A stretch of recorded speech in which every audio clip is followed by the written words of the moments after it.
Novel Blossom by HIJABIQUEEN74. Chapter 15. Zara Pav. It was a beautiful Monday morning. It was a fine day in New York City. The week-long storm has washed every sidewalk and gutter clean, and a tincture of freshness still lingered in the air despite the traffic fumes. The city's vibrancy had bounced back in an instant. The clouds cleared, and already, the park were a hum of activity. I got out of the hospital 2 days ago. I was pleased to get out of that sick place finally.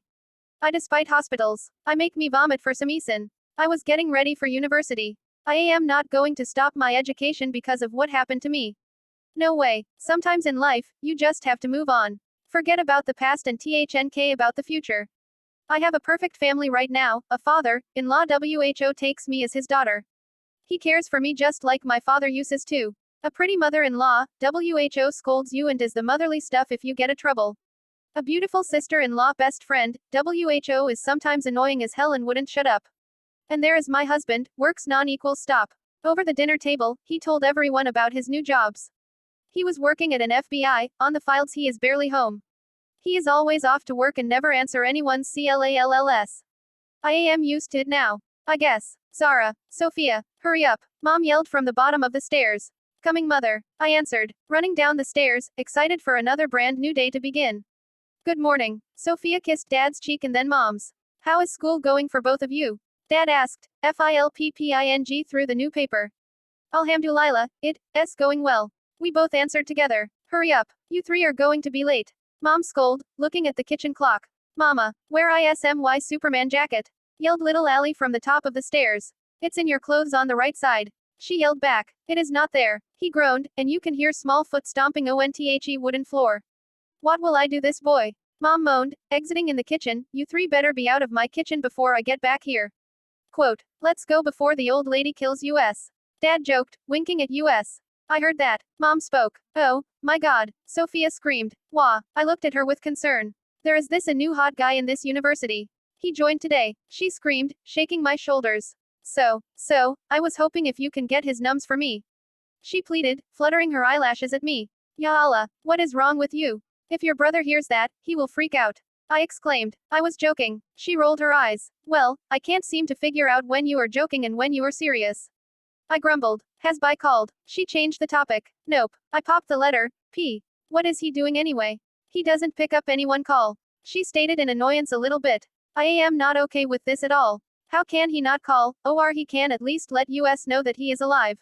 He is probably busy. I spoke walking to my class. I will see you after class then. She hugged me. I waved at her before entering the class. As soon I entered the classroom, the student got quiet. I looked around to see them staring at me. I kind of felt uncomfortable. I hung my head down and walked to my seat. This is not fucking show that you need to stare at. Mia snapped, seeing how uncomfortable I was. Thank you. I smiled. Don't mention it. Someone has to say something to them. They annoy me. Mia rolled her eyes. Mia is the head of the cheerleader and other activities. She isn't one of those mean blondies. She is excellent. While if you happen to get on her wrong side, then you can say goodbye to the world. She is sweet girl. She helps a lot with event and other programs. Even though her parents are wealthy, she prefers earning money by working. You never see her wear one dress at a time and then not wear it again. She saves up money. Why are they all looking at me like that? I questioned, feeling her stare deep into my soul. You mean, you don't know? I shake my head, not understanding what she was talking about. They all know what happened to you. How did they know? I stuttered, looking around. That bastard Ian told everyone. He even posted on social media. She spat out. What? Why would he do that? I looked at EHR. I don't know. Ian is stupid after all, she smirked. Can we please not talk about him? I am uttered. Oh yeah, sorry. She smiled sadly. Again, thanks for that. I grinned. You're welcome. Hey, you can hang out with us during LUCNH.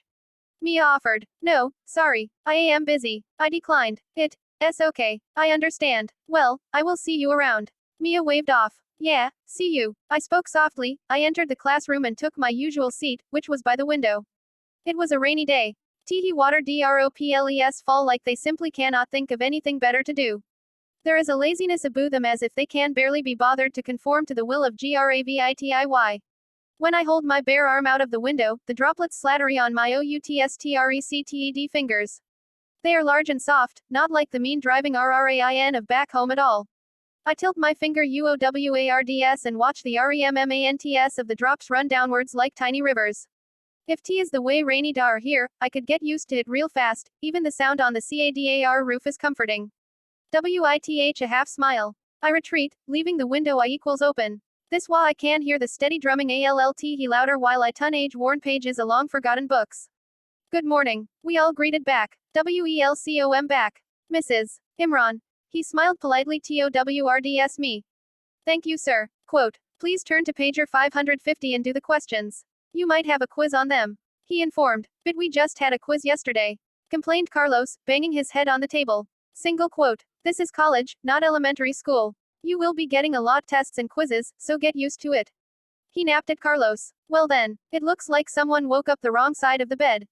What's wrong with the professor? He is usually always joking with us. Sorry, sir. Quote. The sooner you finish, the sooner you get out of this class. He stated, ignoring Croce's apologies. I turned to pager 550 and then took a piece of a paper out of my backpack. I quickly began to start my work. I didn't want to be in this class. It wasn't because I didn't like this class. I love this class because 90% of the students were staring at me and giving the pity look I didn't need. After a couple minutes later, I finally was finished with it. I turned in before heading out of the classroom. I exited the building and walked toward my usual spot but stopped when I saw them. I didn't want to be seen by two people who I dislike right now. So I turned around and started to walk away. But my luck ran out. Zara, is that you? Maryam ran toward me. She tried to grab my hands, but I moved away from her. A moment, T want to see her. Nor do I want to speak to her. Just by looking at her. I was getting INFURITED. Her eyes held sadness from my action. Yeah, come sit with us. We are having lunch together. Maryam offered with a tight smile. No, thanks. I am about to leave. I declined. No, please. I insist. She pleaded. She said she is LEAVNG, and I am here to pick her up. Spoke a familiar DEK voice, which I haven't heard for a long time. I turned around and smiled big. Seeing that Ahmed has finally arrived from work. He walked DTOWRAD me, kissed my forehead. Hey, I GETED softly. Hello, how are you? He sighed, giving me a devilish smile. I am fine. How about you? I have been good. Just tired. Ahmed replied. You should have stayed at home INSTEDA of coming here. Quote. An MSS the chance of seeing this beautiful face. Nah. He smirked. You and your cheeky remarks. I slapped his chest, playfully. How why you trip? I wouldn't say that it was a trip. It was more like a job trip. Ahmed laughed, opening the passenger door. It was fine. However, someone got shot, but everything is fine, now. Quote. Ah, what a gentleman. As I got in the seat, I accidentally hit his bicep, making him hiss. I turned to face him, wondering why he made that sounds. He gave me a smile to hide his pain. What happened? I asked him suspiciously. Nothing, he stated, urging me to get in with his head. No, something is wrong, tell me. I demanded my arm crossed over my chest. He placed his hand on top of my head. Bending down to my level, he grinned. I can assure you that I am perfectly fine.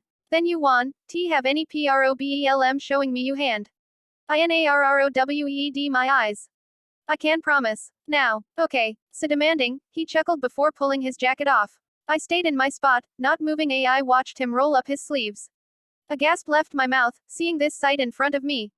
His bicep was WRPPING around with white bandages. I stepped closer to him and touched it.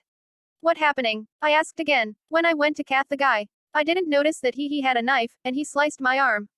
He replied, how can you be so careless? I punched his chest. Look, nothing happened to me. I am perfectly fine. Ahmed grabbed my hand. What if something happened to you? I looked, feeling tears appear in my eyes. Hey, look to me. He pulled my face up to meet his. I am fine. I am standing right here. IKNW, but what if I lose you? I lost so many people in my life, and you're the only close friend that I have, and God forbid that something that happened to you. I muttered. Nothing is going to happen to me. Okay, let's go. He smiled. Where? Single quote. Somewhere. He winked. I don't leak that face. Where are we going? I eyed him. A place where you will love to say. He answered before getting in the driver's seat and driving away.